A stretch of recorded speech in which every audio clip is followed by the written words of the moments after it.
₹80 में दिए हैं। लॉन्ग टर्म का इन्वेस्टमेंट है इनका, आपसे राय मांग।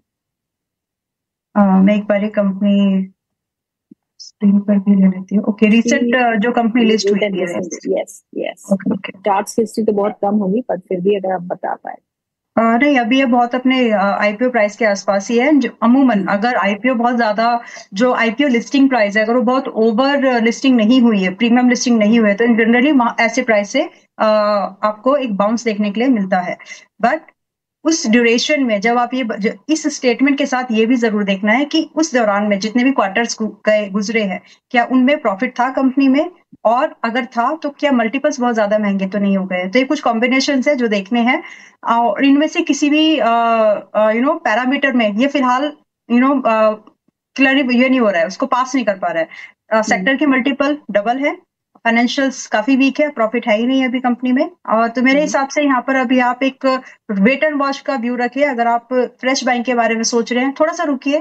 170 175 के पास अगर आ जाता है तो ही इसके बारे में बाय में सोचे, अदरवाइज फिलहाल के लिए इग्नोर करिए। और एल्स अगर आपको एक मोमेंटम ट्रेड पकड़ना है तो वो बनेगा आपका 190 के ऊपर, जिसमें कि आपको 197 एंड 210 तक टारगेट्स मिल सकते हैं। तो पहले इस अगर कंफ्यूजन है तो इसको दोबारा देखिएगा, जितना मैंने एक्सप्लेन किया है, तो आपको एक क्लैरिटी मिल जाएगी how to handle this counter.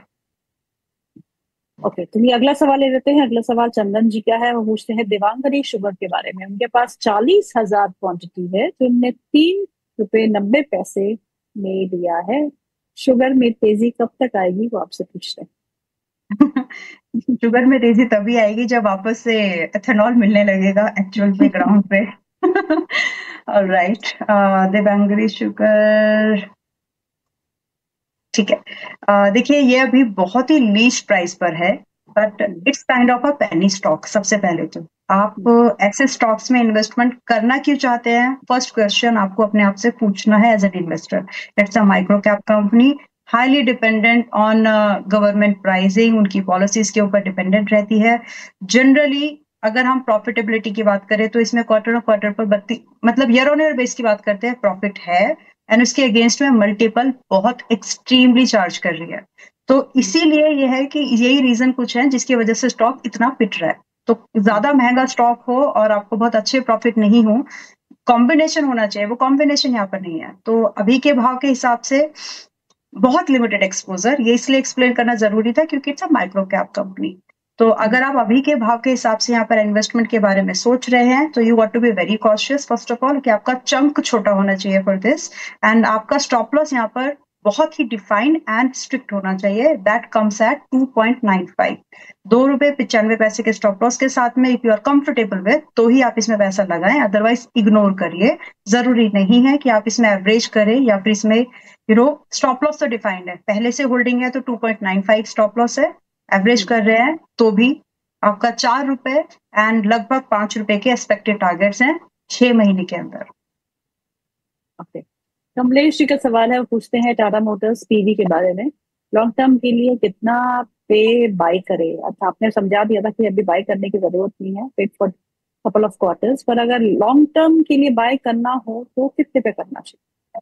Long term के लिए बाय करना है तो भी एक क्वार्टर वेट करिए, क्योंकि दो बड़े बिजनेसेस थे कंपनी के जो कि अलग हो गए हैं। तो आप थोड़ा देखिए, चढ़ती हुई बस को, चलते हुए बड़ी तेज रफ्तार वाली बस को पकड़ने की कोई जरूरत नहीं है। अगर गिर गए तो मुश्किल जाएगी, तो बेटर यही है कि आप रुकिए। कहीं नहीं जाने वाली कंपनीज इस 3 4 महीने, इस एक 3 महीने 2 महीने के क्वार्टर का अगर रिजल्ट का वेट करेंगे तो in between there will be some more opportunities. एक नहीं, बोलते हैं ना, एक बस गई तो दूसरी आएगी। सो इस मार्केट में बहुत सारी बसेस है, 5 6 हजार बसेस है यहाँ पर। आप कोई अच्छी बस ढूंढ करके उसमें चढ़ सकते हैं। So wait for a good time. ये मैं इसलिए बोल रही हूँ क्योंकि जिनके जो आज इस टाटा मोटर्स के सेगमेंट में लिस्ट इन्वेस्टमेंट कर लेंगे, अगर रिजल्ट खराब आए तो इधर पिटाई हो सकती है स्टॉक्स की, स्टॉक गिर सकता है ना। तो वो क्लैरिटी होना एज एन इन्वेस्टर आपके लिए जरूरी है, जो कि आज की डेट में नहीं है। या फिर इसकी बैलेंस शीट पढ़ लीजिए कि कमर्शियल व्हीकल से कितना आ रहा था और आपके पर्सनल व्हीकल से कितना आ रहा था। तो मेरे हिसाब से वेट करिए एक क्वार्टर कम से कम। अगला सवाल है अदानी ग्रीन पे। उनके पास अदानी ग्रीन के शेयर है 101 share at the rate of 1050। 1050। Yes, तो क्या करना चाहिए? अदानी ग्रीन, अगर आप कम से कम आज से 2 क्वार्टर से 4 क्वार्टर, सीधी सीधी भाषा में 1 साल का व्यू लेकर के चल रहे हैं, होल्ड कर सकते हैं।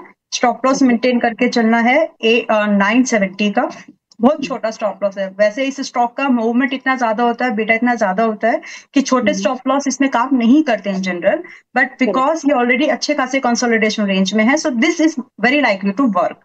तो आप यहाँ पर इसको फिलहाल होल्ड करें 970 के स्टॉप लॉस पर। एक्सपेक्टेड टारगेट्स आपको यहाँ पे मिलेंगे 1200 1400 विद इन 1 ईयर, पॉसिबिलिटीज है।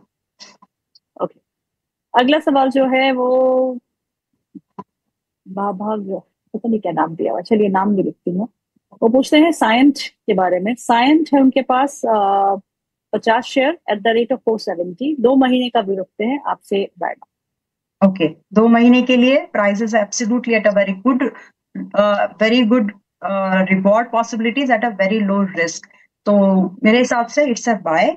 और आप अगर आज की फ्रेश बाइंग ले रहे हैं आज के रेट में, इनके पास बाइंग है already I think. Cyient DLM में बाइंग है इनकी, Cyient DLM at 470, okay 50 shares. Noted. मैंने साइंट देखा था सर। तो साइंट डीएलएम आपको एक एवरेज करने की प्राइस बोल रहे हैं कि आपको एक बार एवरेज करना पड़ेगा, जो कि अभी बनता है करंट भाव के पास में ही। और ये मैक्सिमम स्लाइड हो सकता है स्टॉक। मेरे हिसाब से यहाँ पर स्टॉप लॉस अब आपको रखना चाहिए 410 का। 444 ये अभी चल रहा है। समय लेगा स्टॉक आपका, आपको थोड़ा समय डेफिनेटली आपने बता दिया कि आप टाइम देने के लिए तैयार हैं। तो आप इसको थोड़ा बहुत अगर आपका फंड्स अलाउ करे तो आप थोड़ा एवरेज करिए यहाँ पर, एंड 410 का स्टॉप लॉस मेंटेन करके you can expect approximate target of 530 and 600 in it. मौका है, पॉसिबिलिटीज है। हेमंत जी का सवाल है, वो पूछते हैं साउथ इंडियन बैंक के बारे में। उनके पास साउथ इंडियन बैंक के शेयर है 1000 क्वांटिटी एट 27 रुपीज। 1 साल का व्यू रखता हूँ, प्लीज बता दीजिए मैं क्या करूँ। ओके, 1 साल का व्यू रख रहे हैं तो अभी आप इसको होल्ड कर लीजिए।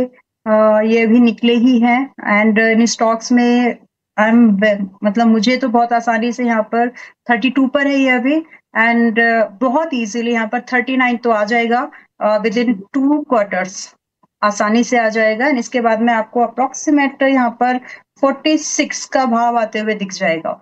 तो आप इसको रख सकते हैं if you are holding it as of now. And आपका स्टॉप लॉस जरूर रखेगा 29 पर। जी, आपका स्टॉप लॉस जरूर रखेगा 29 पर। स्टॉप लॉस बहुत जरूरी है, प्लीज स्टॉप लॉस को इग्नोर मत करिएगा, because this is going to save you. ये आपका एक रिस्क जो है वो कंटेन करता है। स्टॉप लॉस जो मैम बता रही हैं उसको प्लीज एडहर करिएगा, उसको फॉलो करिएगा। अगला सवाल जो है वो है एसआरएम कॉन्ट्रैक्टर्स पे। एसआरएम कॉन्ट्रैक्टर्स में 569 पर लिया है एसआरएम कॉन्ट्रैक्ट। एसआरएफ तो दिख रहा है, एसआरएम कॉन्ट्रैक्टर्स। गॉट दैट, मिल गया। 569 की खरीद है, अभी ने क्या करना चाहिए? 569 कल खरीदा है, काफी ऊंचे भाव पर खरीदी है ये।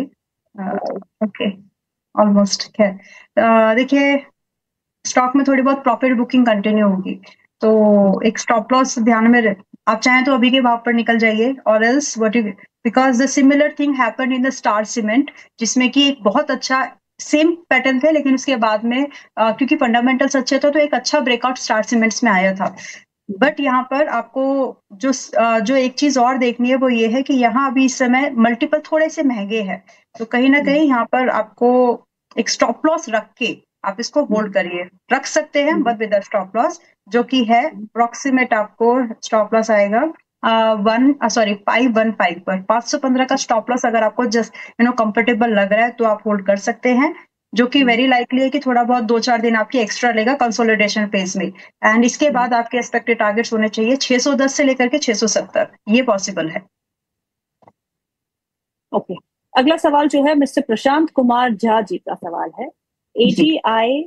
एजीआई इंफ्रा पे उनकी फ्रेश एंट्री करना चाहते हैं, तो क्या सही रहेगा या नहीं? और एजीआई इंफ्रा जो है वो आज 230 के स्तर पे कामकाज कर रहे हैं, करीबन 2% नीचे। नहीं, करंट भाव पर लेने की फिलहाल जरूरत नहीं है। इट इज वेरी लाइकली कि स्टॉक आपको 210 के आसपास मिले, और अभी ये 230 पर ही है, तो 210 के पास में आए तो खरीदारी बनती है, बट अभी नहीं। और उसके साथ में जो स्टॉप लॉस रहेगा 210 की एंट्री के साथ, that comes out at 185, and expected target जो आएंगे वो लगभग 255 से स्टार्ट होते हैं, एंड दूसरा रहेगा 270। इन दो टारगेट्स के लिए सही बाइंग रेंज का वेट करें। अगला सवाल जो है वो है सुब्रत पांडे का, सुब्रत जी। पांडे। और वो पूछते हैं दो स्टॉक्स के बारे में। एक है विंटेज कॉफी, क्वांटिटी है 2000 shares at the rate of 142। दूसरा है PC jewellers, quantity 25,000 at the rate of 12 rupees 10 पैसा। मुझे क्या करना चाहिए? टारगेट और स्टॉप लॉस बता दीजिएगा दोनों। मैं विंटेज कॉफी के बारे में मेरा आउटलुक पॉजिटिव है। एंड यहाँ पर जो आपके पॉसिबल टारगेट्स हैं that starts at 152 first target, and दूसरा अप्रोक्सीमेटली आपको जो नया हाई बन सकता है। तो जैसे ही आपका 152 ट्रिगर हो जाता है, प्रॉफिट बुकिंग की नीड नहीं है। आप यहाँ पर क्या करें, आप ट्रेल कर ले, जो कि 146 के भाव पर आप इसको ट्रेल करके रख सकते हैं। अब आपका जो स्टॉप लॉस है दोनों ही कंडीशन में, चाहे आप ट्रेल करें या ना करें, जब तक आपका फर्स्ट टारगेट जब आपका फर्स्ट टारगेट जब तक हिट नहीं होता, टिल देन आपका स्टॉप लॉस है 136 का, जो फॉलो कर सकते हैं। इसके बाद तो ट्रेलिंग सजेस्ट जैसे कि आप वहां पर रख सकते हैं। तो इसमें आउटलुक जो है वो पॉजिटिव है।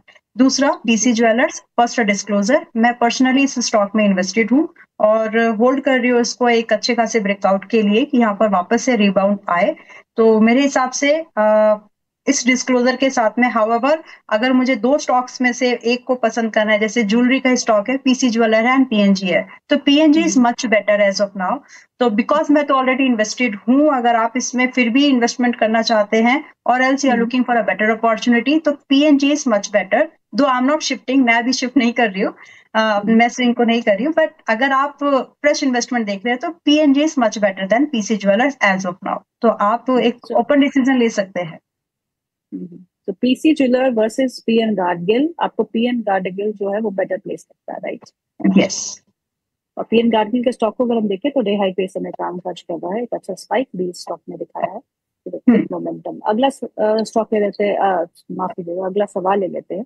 और ये सवाल है आईटीसी पे, 100 शेयर्स एट 406, क्या करना? IGI, ITC, ITC, okay. 100 shares at 406, 206, very nice, 406। Okay. इनका शायद आज का ही बाइंग नहीं, कल का बाइंग होगा। ऑलराइट, देखिए, पैटर्न वगैरह एवरीथिंग इज फाइन, बट ये स्टॉक थोड़े से स्लो मूविंग स्टॉक्स है। तो कुछ स्टॉक्स बहुत फास्ट मूव करते हैं, उनसे भी बचना है, और कुछ आपके बहुत ही स्लो मूव करते हैं। तो अगर आप, इससे बेटर है इंडेक्स में इन्वेस्टमेंट कर लेना।